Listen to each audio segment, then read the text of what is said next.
Yes, Prabhu. What is the question?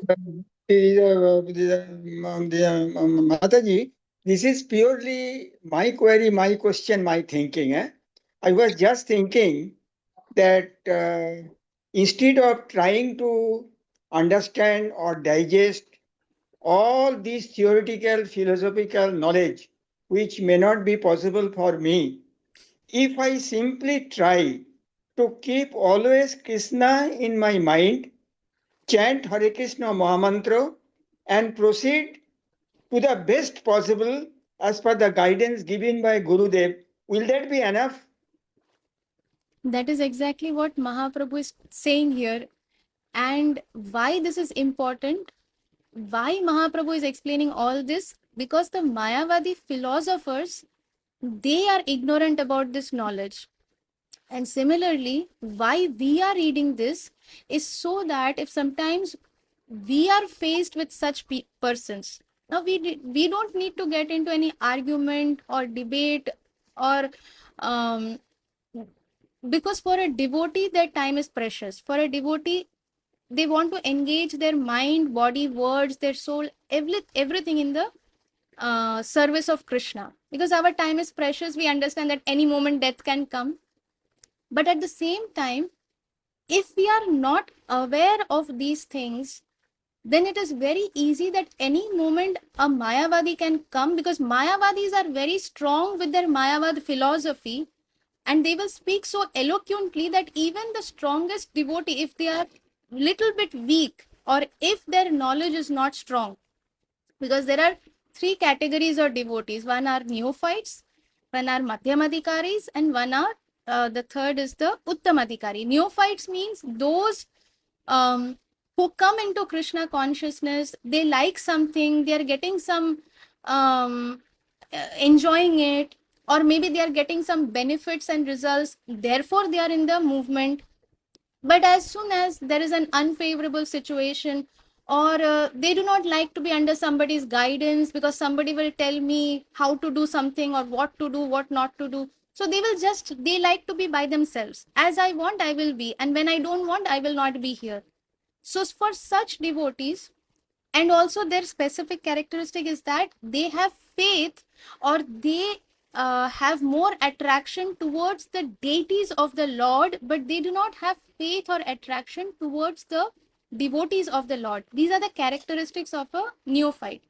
So for a neophyte, what happens is that anybody will come and give them some all these philosophies, and they're like, yeah, yeah, yeah, you are right. Tomorrow another person will come and say something, yes, yes, yes, you are also right. So this is the state of mind for a neophyte. Madhyam Adhikari is, they may not be very strong in being able to debate with somebody else. Okay, maybe somebody comes and they have a very strong knowledge and they know many shlokas and they can explain it very, very nicely. Madhyam Adhikari, okay, they may not be able to debate with such a person, but Madhyam Adhikari is one who has equal love attraction towards the deities. They have equal love attraction and faith towards the devotees of the Lord, as well as they have strong knowledge of all the scriptures, everything that the parampara wants us to know. That is a madhyam adhikari, that we may not be able to go and debate with someone, but we have complete knowledge. So inside us, we are strongly determined and clear that okay, this person is coming and saying something, this is bogus, because I have that knowledge inside of me. Now if that knowledge is not there, then that person may come and very convincingly say something, and I may start thinking, oh, this person is right, actually I never thought from this perspective, which means I am still not a madhyam adhikari, because I have not read the scriptures properly. I have not put enough efforts to understand what Krishna is trying to say, what Mahaprabhu is trying to say, or what our acharyas are trying to give us. Right? If these were not important, our acharyas, Srila Prabhupada, Mahaprabhu himself, they would not waste their time in all these things. So Mahaprabhu is trying to say the same thing, that yes, the essence of all these scriptures is so that we understand the position of the Hare Krishna Mahamantra and the position of Srimad Bhagavatam. But at the same time, unless we read them, unless we understand these things, we will not be able to understand the importance of that. Therefore, the purpose is not that we want to speak regarding this, we want to debate regarding this, but it is for our understanding, so that we can, through this knowledge that Mahaprabhu is giving in the um, uh, in this process of explaining the Mayavad philosophers, Mahaprabhu, this knowledge that he is giving is very, very important for us, so that we are protected. If our concept is clear, Mayavad philosophers come and say something, um, some any nonsense, bogus theory, however convincing it is, if we know, no, Mahaprabhu said this. Mahaprabhu has already cleared this, get lost. In my mind, I've said, get lost. I'm not, my doors are closed, because whatever you are speaking is nonsense, because I know this knowledge. I don't need to debate with that person, but I am protected. Therefore, this is important. And what you have said, yes, that is the essence, exactly what Mahaprabhu has already mentioned again and again in the previous two chapters. But the Mayavadi philosophers, they were pushing Mahaprabhu that we want to hear from you. What is the reason you are not reading Vedanta Sutra? Then again, next question they asked is that what is wrong in the Vedanta Sutra? So all these questions are coming, and now Mahaprabhu is teaching us, because who is Mahaprabhu? He is the Acharya of our parampara. He is the great teacher of our parampara. So by speaking all these things, he is teaching us to keep us protected, so that we are clear, we have no doubts about what is the position of Vedanta Sutra, what is Vedanta Sutra saying. If we have no idea what Vedanta Sutra is saying, tomorrow somebody will come and say, Are you are reading this Bhagavad Gita, you have no understanding. Okay, in Vedanta Sutra, this. They will say some shlokas, some verses, and they will give some very, very impressive commentary on that. And that we'll be like, oh yes, they are right, I never thought about it, I'm not even that intelligent also. Yeah, whatever they are saying is right. Gone. Whatever Krishna consciousness we have practiced, all the energy and the blood and sweat that our spiritual master is giving behind us, in one moment Maya, through her Mayavadis, will come and pick it up and go away, because that is what Maya wants. And therefore, it is very important that we know what is what. Not for the purpose of debating, but for the purpose of clarity, so that we are, that sanity is there in our heads, that why we are following this, what is the basis of this, what is truth and what is not. That is the purpose of reading all of these things. So yes, we may not be able to digest so much, or even sometimes we may feel that, oh, the same thing is being repeated. To be very honest, it is not the same thing. There are many, many deeper layers that Mahaprabhu is taking us into. Neither Mahaprabhu is foolish, nor the Mayavadis as such. They are also intelligent in a way.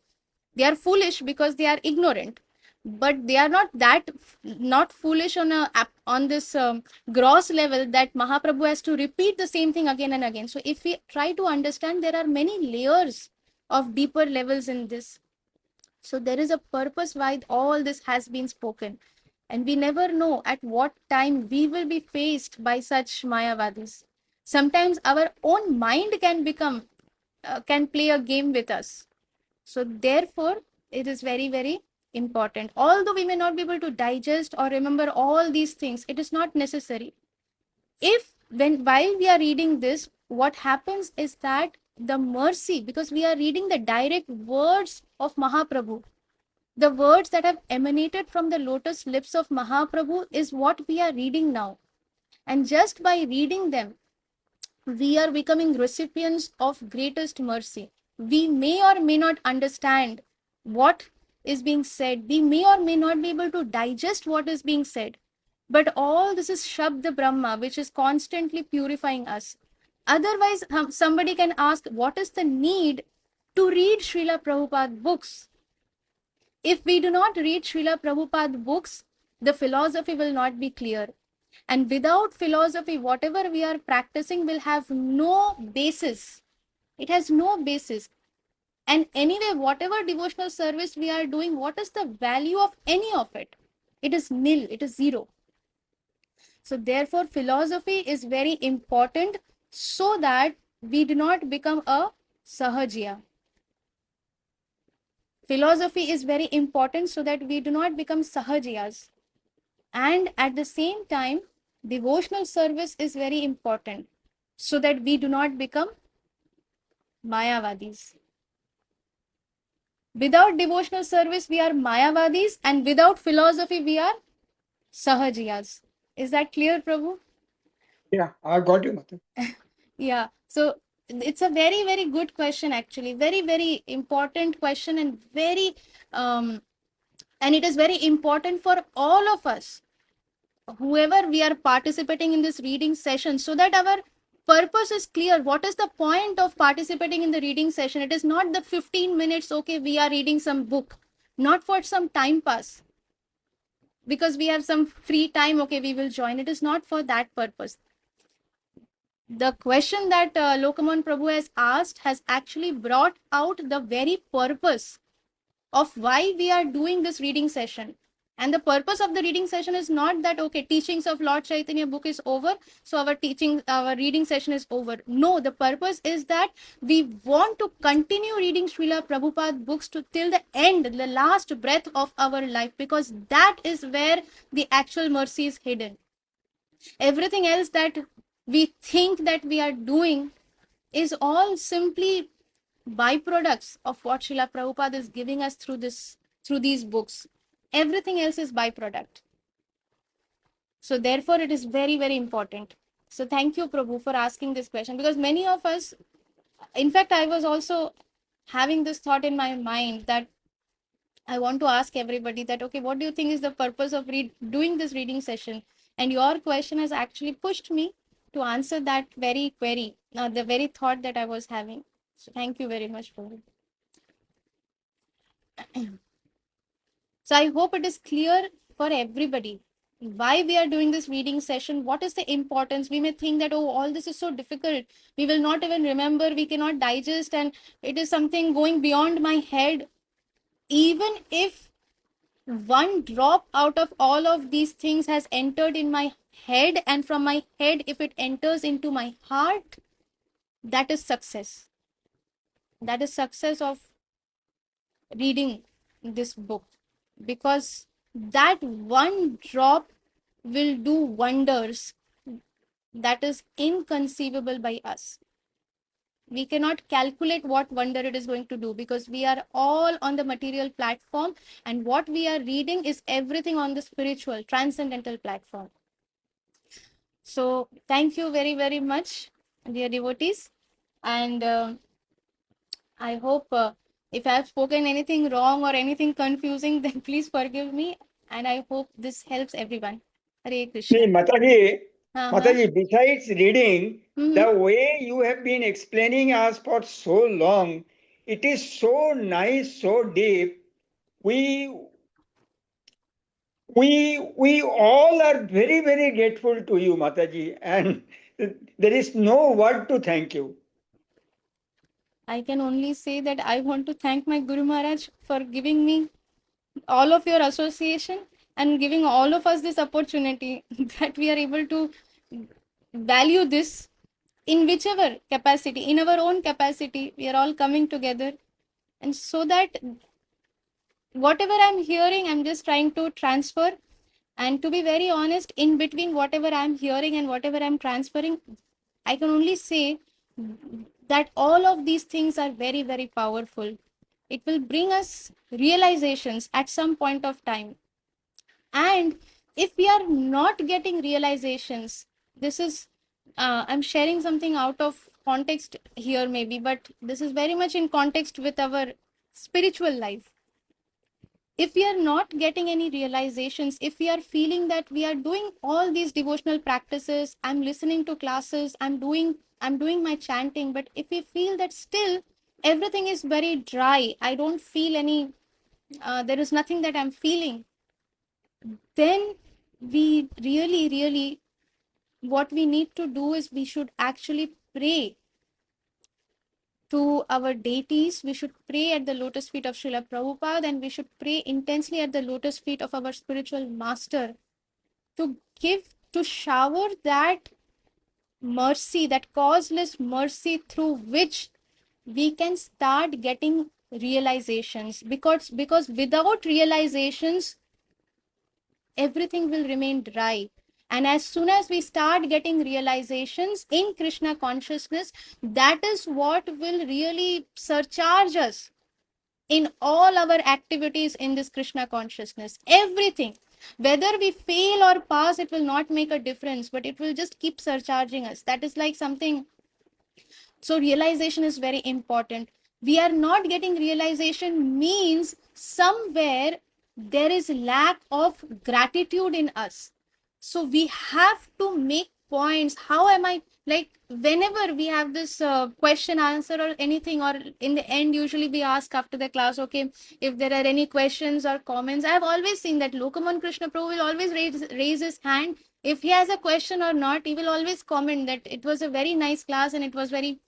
So we should, this is a very important characteristic or a quality for a devotee. I'm not saying that we will do this in our class, that every time we raise hand and we um, give gratitude in the class. What I mean is that gratitude should be expressed from our heart in front of our spiritual master. That gratitude should be expressed in front of the altar to Srila Prabhupada, that we are so grateful, we are so thankful. What is our qualification that we are sitting here and hearing the actual words of Mahaprabhu? What is our qualification? Nothing at all. If we are missing some days, we should understand that the mercy I had yesterday, because I was in the class yesterday, has been taken from me, taken away from me, that mercy. And therefore, I am unable to listen to the words of Mahaprabhu. That is why I am unable to listen to the explanation given by Mahaprabhu. That is why I am unable to hear the pastimes of Krishna.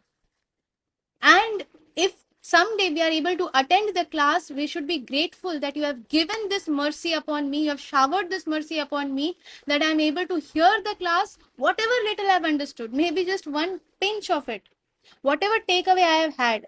So when we express our gratitude to the spiritual master, to our spiritual master, to Srila Prabhupada, to the deities, to Krishna, that is when the reciprocation will start. That is when the realizations will start coming. Every moment Krishna will give us realizations. So these realizations are very important. Otherwise, without realizations, everything will feel dry after a point, and we may or may not be able to take it very enthusiastically, our Krishna consciousness. So therefore, being in the association of devotees, because devotees, we'll always get something very valuable from devotees. Therefore, association of devotees is very important. Being grateful every day, every moment, we should think that whatever has happened in my life, how can I express my gratitude? Krishna, you definitely have a plan for what has happened in my life. Please reveal to me. Please give me realizations. Please increase my gratitude every moment. This kind of prayer, this kind of gratitude will, um, what is that term, will fast track our um, progress in Krishna consciousness, will fast track the nectar that we relish in Krishna consciousness. So although it was a little off topic, nothing connected with the topic, but I just thought somehow this came to my mind, therefore I thought of sharing it. Thank you very much once again. Hare Krishna. So I'll pause the recording and I'll stop the sharing. Hare Krishna, everyone. Okay, there's a chat here.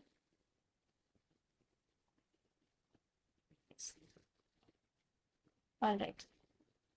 Hare Krishna.